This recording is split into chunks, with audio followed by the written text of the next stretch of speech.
Bueno, hola, buenas tardes. Em, Estas son grabaciones de las clases para primero de historia antigua del IPA. Voy a tratar de grabar 4 módulos sobre el Alto Imperio Romano, específicamente sobre el periodo de Augusto, y no pasarme de los 15 minutos que me dijeron que podía llevar cada módulo. Voy a probar la primera vez a ver si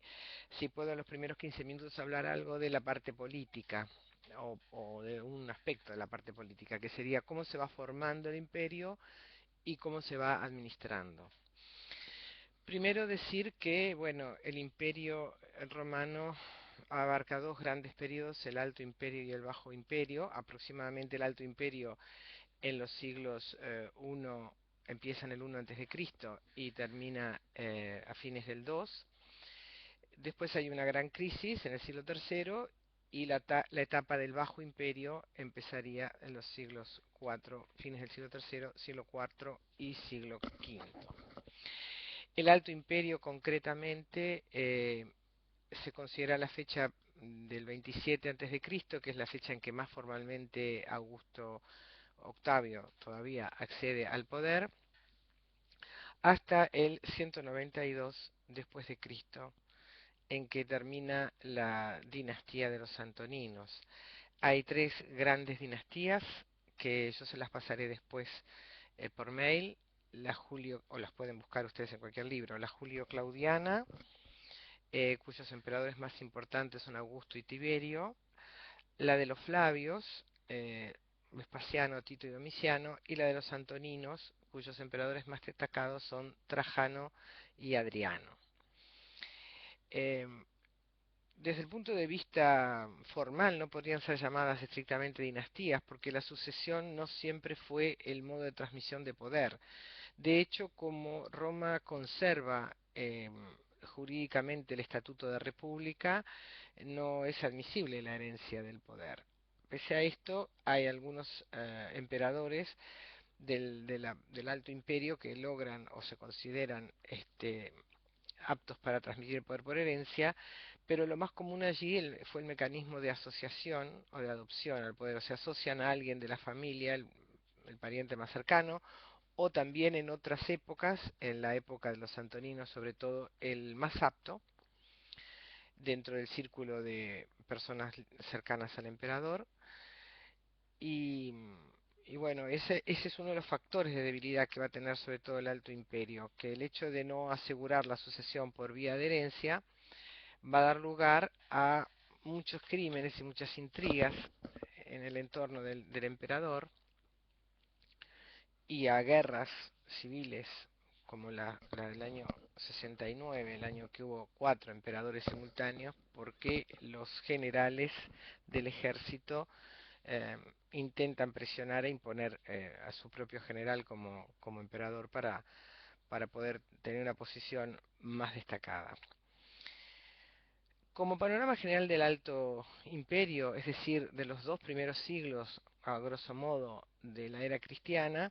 diríamos que se destacan por ser 2 siglos de paz. A esto se conoció como la Pax Romana o también la Pax Augusta. Acá este aparato. Eh, Son 200 años en los que no hay guerras relevantes. Hay algunos levantamientos importantes, como el de Judea en el año 70, pero en general son siglos de paz, de gran prosperidad económica, por eso se recuerdan como siglos de oro, podríamos decirle, y de ahí la denominación de Alto Imperio, la denominación de un periodo esplendoroso, ¿no? Esa paz descansa, sin embargo, en un poderosísimo ejército que en el siglo I se calcula mínimo de medio millón de hombres, algunos lo llevan al millón. Ya cuando hablaremos del ejército diremos algo sobre la constitución del ejército. También sobre una importante prosperidad económica que hacen a la ligazón de todo ese enorme territorio que Roma logra mantener bajo control durante esos 2 siglos, ¿no? El control de ese territorio, como dijimos, por un lado va por las legiones, después va por una buena administración, se facilita por un momento de auge económico y por cierta tolerancia que tiene Roma frente a la diversidad de pueblos que lo componen, ¿no? Más allá de que emprenda una política consciente de romanización, o sea, de aculturación, de imposición de las pautas de vida romana en todo el territorio. Como primer punto de la formación de este imperio, me voy a referir al ascenso de Augusto y a cómo Augusto logra posicionarse en el centro de la vida política romana. El advenimiento de Augusto está precedido por por un hecho muy importante, que es el de la crisis de la República, con las guerras civiles entre los distintos generales, los aspirantes a tener la primacía en Roma,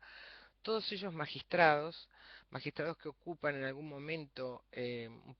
un lugar importante por la fuerza militar que les acompaña, que hacen pactos entre sí, que hacen guerras unos contra otros, que buscan tener campañas en el exterior para conseguir de esa manera el apoyo de las legiones y con eso presionar al Senado para conseguir dominar de alguna manera la vida política romana. Y aunque el órgano central de la República, especialmente en su última parte previa al imperio, es el Senado, hay una enorme rivalidad entre el Senado y estos generales, Mario, Pompeyo, Sila, César, algunos más proclives al orden senatorial, otros más enfrentados, el caso de César, que termina siendo asesinado finalmente. Así que Augusto adviene en medio de una gran crisis a la muerte de César, su tío abuelo y su padre adoptivo, y logra despejar el camino para ser la figura central en Roma. A la muerte de César quedan tres personas candidatas, digamos, a ocupar ese lugar. Marco Antonio, que era su lugarteniente, su mano derecha, Lépido, que era el jefe de caballería, que era una especie como de ministro del interior, y el propio Octavio. Bueno, ellos, como muchas veces en Roma, hacían los generales poderosos cuando no podían tener una primacía franca sobre los otros, hacen alianzas, hacen un triunvirato, Lépido queda rápidamente desplazado, le habían otorgado en el triunvirato, ellos mismos le habían otorgado el dominio de África, Antonio el de Oriente y Octavio el de Italia y Occidente. Es importante que Octavio queda en Italia, donde está la capital de la República, y bueno, de alguna manera los fracasos de Antonio en Oriente, que inicialmente fue con la idea de conquistar al reino de los partos, allí en la zona fronteriza con Mesopotamia, que Roma nunca logra dominar,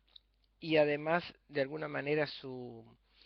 afinidad por Oriente, su historia en Egipto, su hijo con Cleopatra, todo eso hacen para que Octavio pueda presentarse ante el Senado y ante el pueblo de Roma como el defensor de los valores, de la virtus, ¿no? De la virtud de la vieja Roma, frente a un hombre peligrosamente inclinado hacia los lujos orientales y como traicionando de alguna manera el espíritu de lo romano. Octavio aprovecha esa campaña, digamos, pues, de rumores contrarios a Antonio a su favor. Entre el 43, digamos, César es asesinado en el 44, entre el 43 y el 27 lo que va ocurriendo es que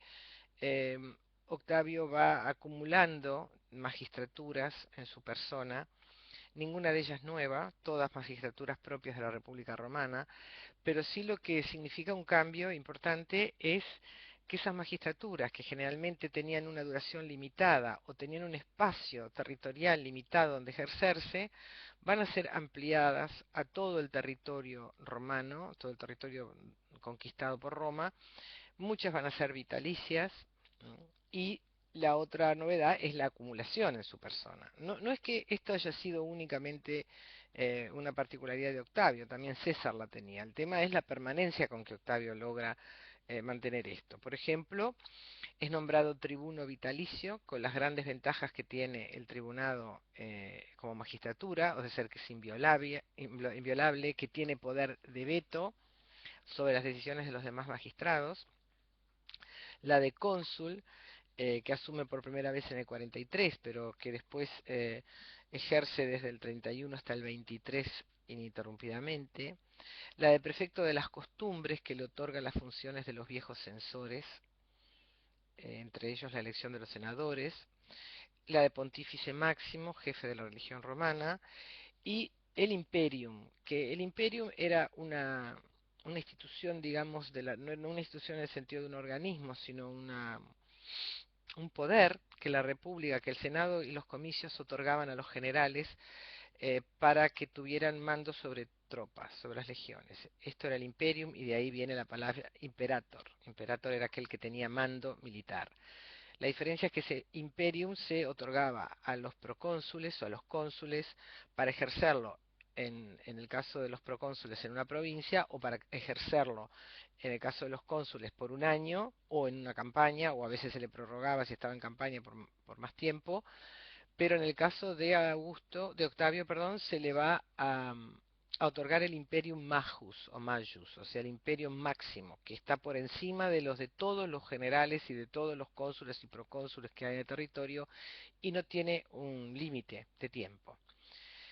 Después de haber vencido a Marco Antonio en la batalla de Accio, en la batalla naval frente a Egipto, en el 27 Octavio, en un gesto muy hábil político, devuelve todos esos poderes extraordinarios al Senado, como diciendo, bueno, está terminado el problema derivado del asesinato de César y bueno, yo me pongo al servicio del Senado. El Senado, por supuesto, no podría haber controlado militarmente la situación que ya se escapaba de las manos de los amplios territorios romanos, y entonces le otorga formalmente esos poderes legalmente. Y además de esos poderes, que ya veremos cuáles son, los militares, los civiles, los religiosos, le otorga títulos, ¿no? El título de Augusto, a partir del 27, que quiere o refiere a que su persona tiene un carácter sagrado, el título de César, en honor de su tío, el título de princeps, o primer ciudadano, o primer hombre del Senado, que le daba la potestad de hablar antes que nadie, de marcar su opinión antes que nadie, y el título de imperator, en el sentido de, bueno, es el que tiene el mando sobre todas las armas, sobre todas las legiones. Entre las militares ya nombramos cuáles son las funciones. Tiene también el derecho de decretar la guerra y la paz, teóricamente con el Senado, pero muchas veces a lo largo del imperio eso va a ser una prerrogativa de los emperadores. Desde el punto de vista civil tiene las potestades del tribuno, y además la de nombrar magistrados, la de juzgar, y como pontífice máximo es el jefe supremo de la dirección de la religión romana, intermediario entre el hombre y los dioses. Si ahora nos vamos un poquito más allá de Augusto y pensamos en los emperadores de todo el Alto Imperio, no eran considerados dioses, o sea, deus, sino considerados divus, o sea, asociados a la divinidad, era un grado menor, salvo algunos emperadores que ellos se arrogaron el carácter de dioses, como el caso de Calígula o Nerón, pero fueron como excepciones. Sí se les consideraba después de muertos, tras la ceremonia de la apoteosis, allí sí se les consideraba dioses. Había altares y templos al emperador, sucesivos emperadores en todas las partes de Roma. Bueno, estoy mirando el contador de los minutos y me doy cuenta de que no voy a poder terminar esto para nada en 15 minutos, así que voy a cortar acá y prosigo en otro módulo, ¿sí?